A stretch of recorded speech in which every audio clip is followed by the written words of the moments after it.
إنا أرسلنا نوحا إلى قومه أن أنذر قومك من قبل أن يأتيهم عذاب أليم. قال يا قوم إني لكم نذير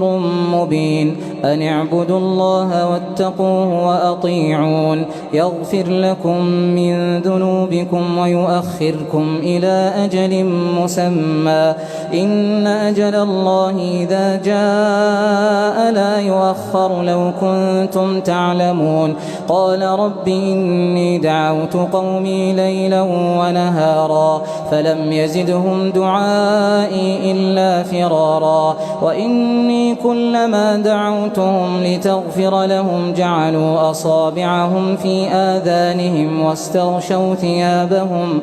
واستغشوا ثيابهم وأصروا واستكبروا استكبارا ثم إني دعوتهم جهارا ثم إني أعلنت لهم وأسررت لهم إسرارا فقلت استغفروا ربكم إنه كان غفارا يرسل السماء عليكم مدرارا ويمددكم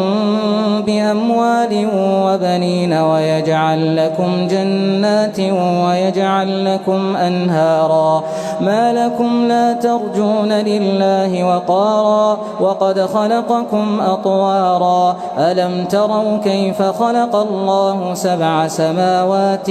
طباقا وجعل القمر فيهن نورا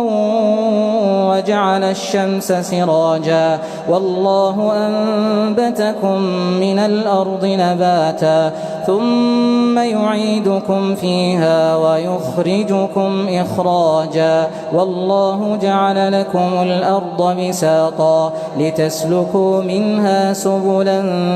فجاجا.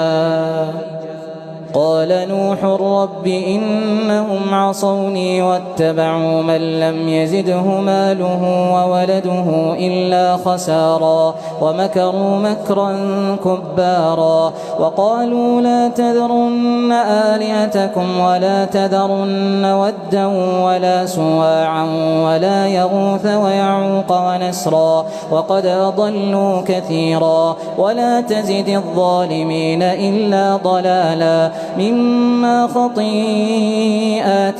أغرقوا فأدخلوا نارا فلم يجدوا لهم من دون الله أنصارا وقال نوح رب لا تذر على الأرض من الكافرين ديارا إنك إن تذرهم يضلوا عبادك ولا يلدوا إلا فاجرا كفارا رب اغفر لي ولوالدي ولمن